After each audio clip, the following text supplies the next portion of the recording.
ನಮಸ್ಕಾರ ಸ್ನೇಹಿತರೆ, ಈ ಬೇಸಿಗೆಗಾಲದಲ್ಲಿ ಏನಾದರೂ ತಂಪಾಗಿ ಕುಡಿಬೇಕು ಅಂದರೆ ಒಂದು ಕಟ್ ಪುದೀನ ಇದ್ದರೆ ಸಾಕು. ನೋಡಿ, 4 ರಿಂದ 5 ಗ್ಲಾಸ್ ಆಗುವಷ್ಟು ನಿಮಗೆ ಕಬ್ಬಿನ ಹಾಲು ಸಿಗುತ್ತೆ.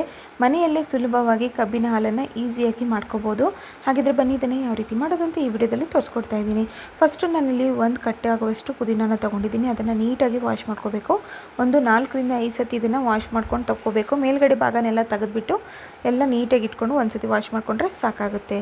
ನೀವು ಕೂಡ ಅಷ್ಟೇ ಏನಾದರೂ ಈಸಿಯಾಗಿ ಮನೆಯಲ್ಲೇ ಏನಾದರೂ ಹೆಲ್ತಿ ಡ್ರಿಂಕ್ ಮಾಡ್ಕೋಬೇಕು ಅನ್ನೋ ಹಾಗಿದ್ರೆ ಈ ರೀತಿ ಪುದೀನದಿಂದ ಮಾಡ್ಕೊಂಡಿರುವಂಥ ಕಬ್ಬಿನ ಹಾಲನ್ನ ಒಂದು ಸತಿ ಟ್ರೈ ಮಾಡಿ. ಈ ಟ್ರಿಕ್ಸ್ ಎಷ್ಟೋ ಜನರಿಗೆ ಗೊತ್ತೇ ಇಲ್ಲ. ಮನೆಯಲ್ಲೇ ಕಬ್ಬಿನ ಹಾಲನ್ನು ಯಾವ ರೀತಿ ಮಾಡೋದು ಅಂತ ಕೂಡ ಗೊತ್ತಿಲ್ಲ. ಒಂದು ಸತಿ ಮಾಡ್ಕೊಳ್ಳಿ, ನೀವು ಕೂಡ ಇಷ್ಟಪಡ್ತೀರಾ. ತುಂಬ ಸುಲಭವಾಗಿ ಈಸಿಯಾಗಿ ಮಾಡ್ಕೋಬೋದು. ಇಲ್ಲಿ ನೋಡಿ, ತೊಳೆದಿಟ್ಕೊಂಡಿರುವಂತಹ ಪುದೀನನ ಸೈಡಿಗೆ ಇಟ್ಕೊಳ್ಳಿ. ಅದಾದಮೇಲೆ ನಿಂಬೆಹಣ್ಣನ್ನು ತೊಗೊಂಡಿದ್ದೀನಿ. ಇಲ್ಲಿ 2 ನಿಂಬೆಹಣ್ಣನ್ನು ತೊಗೊಂಡಿದ್ದೀನಿ, ಸಣ್ಣ ಸಣ್ಣ ಗಾತ್ರದಲ್ಲಿ. ನೀವೇನಾದರೂ ಇದ್ದರೆ ದೊಡ್ಡ ಗಾತ್ರದಲ್ಲಿದ್ದರೆ ಒಂದು ದೊಡ್ಡದ ತೊಗೊಂಡ್ಬಿಟ್ರೆ ಸಾಕಾಗುತ್ತೆ.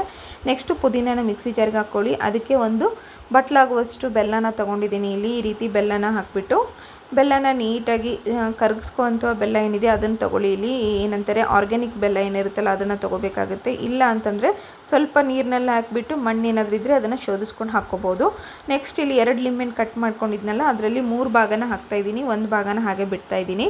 3 ಭಾಗನೇನಿದೆ ನೀಟಾಗಿ ಹಿಂಡ್ಕೋಬೇಕಾಗುತ್ತೆ. ಒಂದು ಸತಿ ಈ ರೀತಿ ಮಾಡ್ಕೊಳ್ಳಿ, ನೀವು ಕೂಡ ಇಷ್ಟಪಡ್ತೀರಾ. ಎಷ್ಟೋ ಜನರಿಗೆ ಈ ಟ್ರಿಕ್ಸ್ ಬಗ್ಗೆ ಗೊತ್ತೇ ಇರೋದಿಲ್ಲ. ಒಂದು ಸತಿ ಈ ರೀತಿ ಮಾಡಿಕೊಂಡ್ರೆ ಸಾಕು, ತುಂಬ ಇಷ್ಟಪಟ್ಟು ಕುಡಿತಾರೆ. ನೋಡಿದ್ರಲ್ಲ, ಇವಾಗ ರೆಡಿಯಾಗಿದೆ. ಈಗ ಇದಕ್ಕೆ ಸ್ವಲ್ಪ ಹಸಿ ಶುಂಠಿನ ಹಾಕ್ಕೊಂಡ್ಬಿಟ್ಟು ಮಿಕ್ಸಿ ಜಾರಿಗೆ ಹಾಕ್ಕೊಂಡು ಬರಬೇಕು. ಮಿಕ್ಸಿ ಜಾರಿಗೆ ಹಾಕ್ಕೊಂಡು ಚೆನ್ನಾಗಿ ರುಬ್ಬಿದ ಮೇಲೆ ಇದರಲ್ಲಿ ಇರುವ ಮಸಾಲೆ ಏನಿದೆ ನೋಡಿ, ಈಗ ಏನು ನಾವು ರುಬ್ಕೊಂಡಿದ್ವಲ್ವ ಅದನ್ನೆಲ್ಲವನ್ನು ಕೂಡ ಒಂದು ಪಾತ್ರೆಗೆ ಹಾಕ್ಕೋಬೇಕು. ಇದಕ್ಕೆ ನಿಮಗೆ ಎಷ್ಟು ಕ್ವಾಂಟಿಟಿ ನೀರು ಬೇಕಾಗುತ್ತಲ್ಲ ಅಷ್ಟು ನೀವು ಹಾಕ್ಕೋಬೋದು. ನಾನಿಲ್ಲಿ ಕರೆಕ್ಟಾಗಿ ಒಂದು ದೊಡ್ಡ ಚರಿಗೆಯಿಂದ 1 ಚರಿಗೆ ಆಗುವಷ್ಟು ನೀರು, ಅಂದರೆ 1 ಲೀಟ್ರ್ ಆಗುವಷ್ಟು ನೀರನ್ನು ಹಾಕಿದ್ದೀನಿ. ನೀರನ್ನು ಹಾಕ್ಬಿಟ್ಟು ಚೆನ್ನಾಗಿ ಕಲಿಸ್ಕೋಬೇಕು. ಇದರಲ್ಲಿ ನಿಮ್ಗೆ ಏನಾದರೂ ಸ್ವಲ್ಪ ಬೆಲ್ಲದ ಅಂಶ ಕಮ್ಮಿ ಅನಿಸಿದೆ, ಸ್ವೀಟ್ ಕಮ್ಮಿ ಅನ್ನಿಸ್ತಾ ಇದೆ ಅಂದರೆ ಸ್ವಲ್ಪ ಬೆಲ್ಲನ ಕರಗಿಸ್ಕೊಂಡ್ಬಿಟ್ಟು ಹಾಕ್ಕೊಂಡ್ಬಿಡ್ಬೋದು. ಈಗ ಇದನ್ನು ನಾನು ಮಿಕ್ಸಿ ಜಾರಿಗೆ ಹಾಕ್ಕೊಂಡಿರೋದನ್ನು ನಾನು ಫ್ರಿಜ್ನಲ್ಲಿ ಒಂದು 20 ಮಿನಿಟ್ಸ್ ಇಟ್ಕೊತಾ ಇದ್ದೀನಿ, ತಂಪಾಗಲಿ ಅಂತೇಳಿ. ಇದೇ ರೀತಿ ನೀವು ಕೂಡ ಮಾಡ್ಕೊಳ್ಳಿ. ಇಲ್ಲಾಂದರೆ ನಿಮ್ಮ ಹತ್ರ ಐಸ್ ಕ್ಯೂಬ್ಸ್ ಇದ್ದರೆ ಐಸ್ ಕ್ಯೂಬ್ಸ್ ಆದರೂ ಮಾಡ್ಕೋಬೋದು.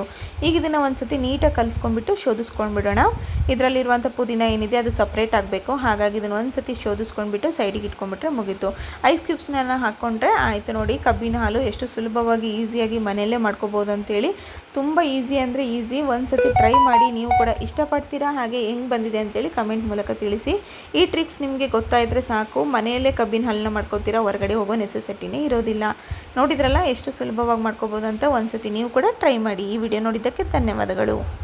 ಹಾಗೆ ಮತ್ತೆ ಮುಂದಿನ ವಿಡಿಯೋದಲ್ಲಿ ಹೊಸ ವಿಡಿಯೋಗಳನ್ನು, ಈ ಟಿಪ್ಸ್ಗಳನ್ನು ತಗೊಂಡು ಬರ್ತೀನಿ. ಈ ವಿಡಿಯೋ ನೋಡಿದ್ದಕ್ಕೆ ಧನ್ಯವಾದಗಳು. ಹಾಗೆ ನಿಮ್ಮ ಫ್ಯಾಮಿಲಿ ಫ್ರೆಂಡ್ಸ್ಗೆ ಶೇರ್ ಮಾಡಿ.